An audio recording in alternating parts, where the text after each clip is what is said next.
Stop donating your money to sportsbooks. These are the top 10 mistakes every new bettor makes, plus one honorable mention. Today, the top 10 mistakes new bettors make ranked, plus one honorable mention that's too common to leave out. Let's count it down. Quick reminder before we start, nothing here is a guaranteed pick. This is about understanding the game you're actually playing, so the money you put in has a real chance of coming back. So let's get into number 10. For number 10, sticking with one sportsbook and never comparing lines. Here's the part most beginners don't realize. The same bet can be priced differently at every single book, sometimes by 10 to 15 cents on a money line, sometimes half a point on a spread. That gap is called closing line value, and professional bettors track it obsessively for a reason. Getting a slightly better number on every bet compounded over hundreds of wagers, and more importantly, hundreds of dollars, is one of the only true free edges available to you in the sportsbook world. You don't need to be sharp to use it. You just need 2 or 3 sportsbook apps open before you place anything. It costs you a couple of minutes. It costs your future self real money if you skip it. So pay attention. Coming in at number 9, we have betting on every game just to have action. Sportsbook designed their entire product around this instinct. In-play betting, same-game parlays, quick-hit prop markets on every quarter and inning, all of it exists to keep you engaged on games you have no actual edge on. Selectivity isn't boring, it's a strategy. If you can only clearly explain why you like a bet on 2 of the 12 games tonight, those are the only 2 you should really be betting on. So before you bet on all those games, really ask yourself which ones you have a clear mindset going forward with. Coming at number 8, and this is actually one of the reasons that inspired me to make this video. Just a little anecdote for this one. I've been on Polymarket the last few months since it's launched in the US, and they have a chat feature, which I really like, so you can communicate with other people to see what they're betting on and like talk about the game and yada yada. And anyways, I constantly see people posting what they're betting on, and they're confused. They'll be like, "Oh, why wasn't it Spain over 2.5?" And it'll say 2H right next to it. Say, why didn't it cash? Spain won 3-0. Well, Spain scored twice in the first half, and Spain only scored once in the second half. So that's not how the bet works. And I'm not going to explain the soccer bet to you because that's not what this video is about. This video is about understanding sports bets, not soccer bets specifically. So just keep in mind, placing a bet without fully understanding what you're paying for is always going to be a no-go.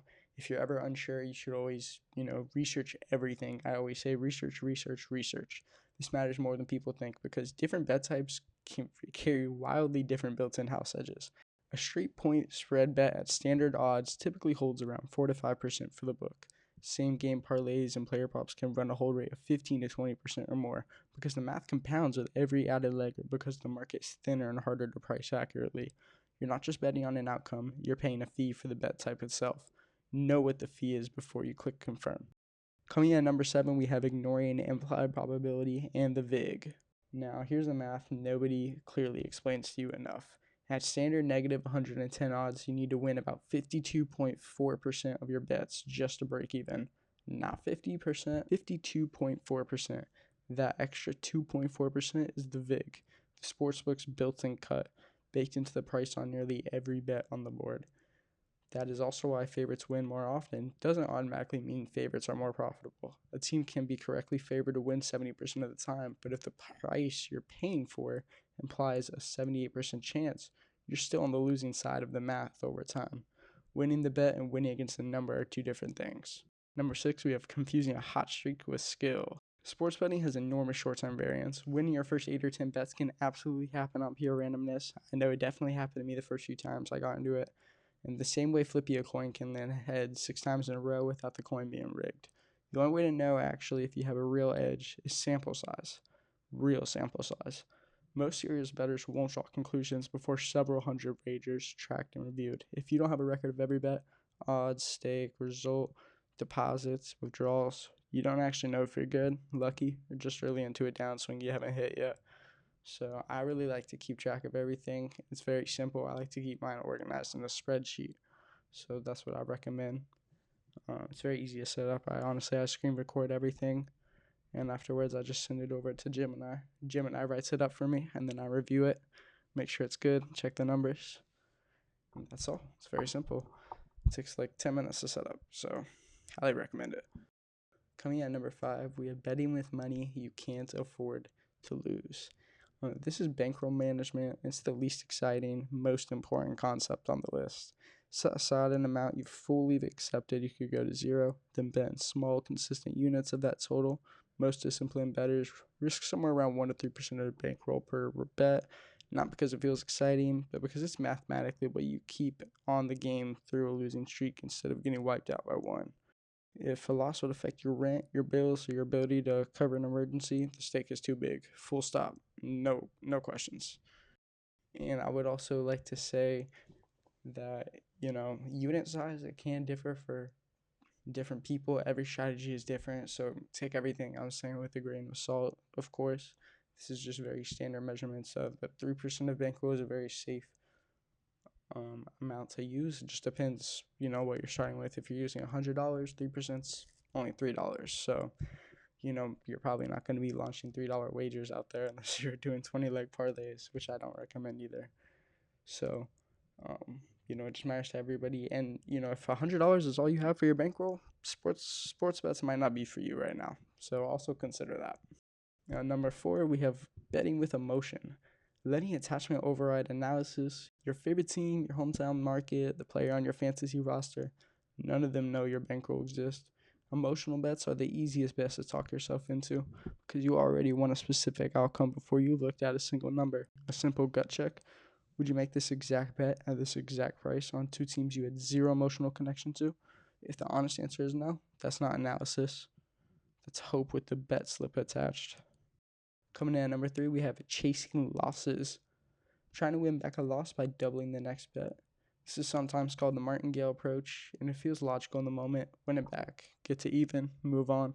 The problem is it assumes you have unlimited money and no maximum bet limit, and sportsbooks both have a floor and a ceiling on what you can wager.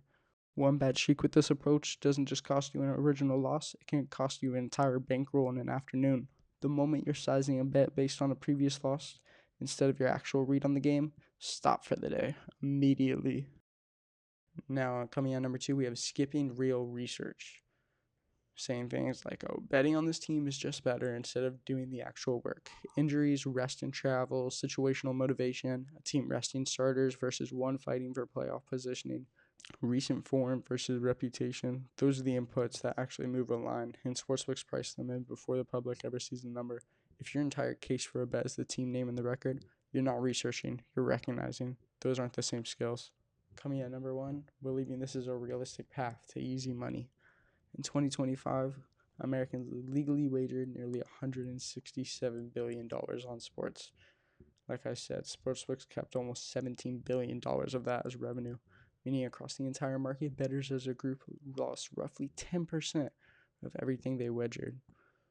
That's not one unlucky year. That's the structural design of the product. And we can apply that to the simple person. Sure, you might win a few bets and lose a few here and there, but if you actually keep track of it, are you up? Are you down? I challenge you guys to go and look through all of the bets you made in the past year. If you have been betting the last year, maybe even longer, maybe 3 years, 5 years, 10 years. So as far as back as you can go, get all of the stats, count it up, and tell me. Truly, comment down below if you're up or down. I'm genuinely curious. So, are you part of that 10%? Because I would say most likely you are. And that's completely normal. That's the business model. Now, with saying all this, that doesn't mean individuals can't beat specific numbers or specific markets with real skill and discipline. Some do. It means the baseline assumption should never be this is free money. Treat it as entertainment with real financial stakes, and treat any edge you build as something earned slowly, not assumed going in. And for our honorable mention, we have chasing locks and guarantee picks. If someone online guarantees you a winning pick, that's an immediate red flag, not a reason to follow them. And given everything we just covered, the VIG, the variance, the built-in house edge, nobody guarantees outcomes in a game with this much randomness. Anyone promising certainty is selling confidence, not accuracy. Evaluating the reasoning behind a pick, not the swagger behind the delivery.